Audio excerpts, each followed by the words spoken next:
Hi everyone, my name is Jennifer Selinger, and I just wanted to give you a little background and a little brief description as to how I ended up in this field and with this idea. It all began when my grandmother was diagnosed with stage 4 lymphoma. She was placed in palliative care and was in palliative care at the Jewish General in Montreal, Quebec, Canada for over a year. And towards the last leg, in the last stretch, I would get into bed with her and I would be filming all of her stories and I would be asking her questions, and I tried to capture her essence on camera. Sweet, delicious, gorgeous, clever, chic,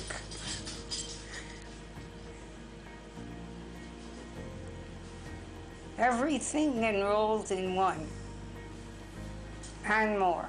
And I remember my family just saying, Jen, can you just put the camera down?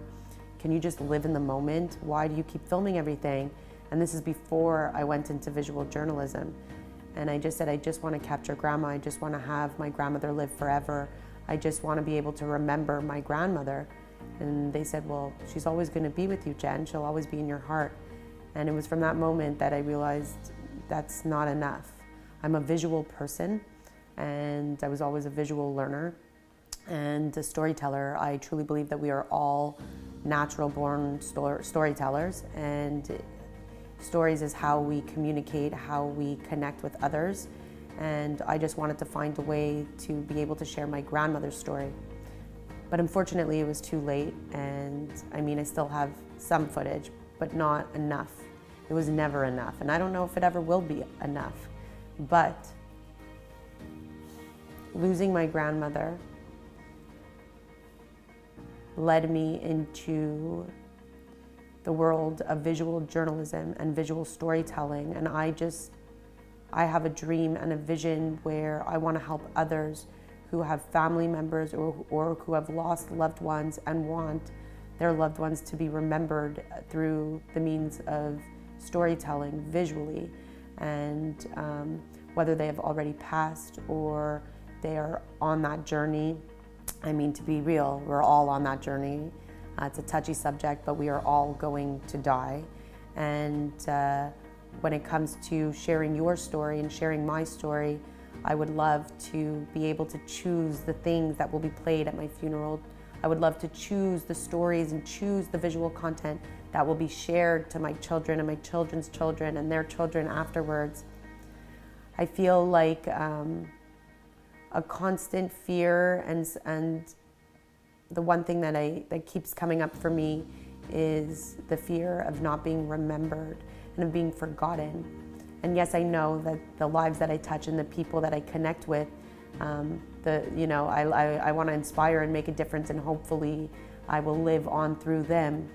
But there's still something so important to me when it comes to visual storytelling in the story of my life. And yes, I may live on through others, but I want to capture the essence.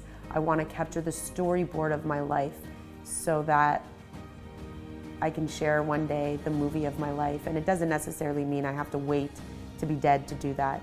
I want to be able to develop, I want to create a company that not only showcases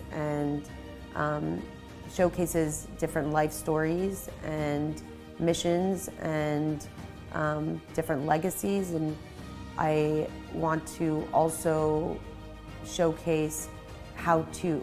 So I want to help people create their own videos. I want to have master classes on storytelling, on capturing someone's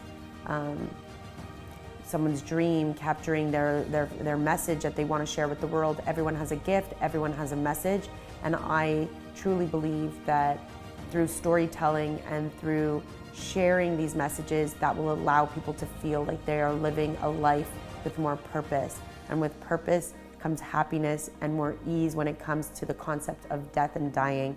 And if I know that my story will live on, then all of a sudden I feel a little bit less heavy, less fearful of dying. And this is why this project is so important to me.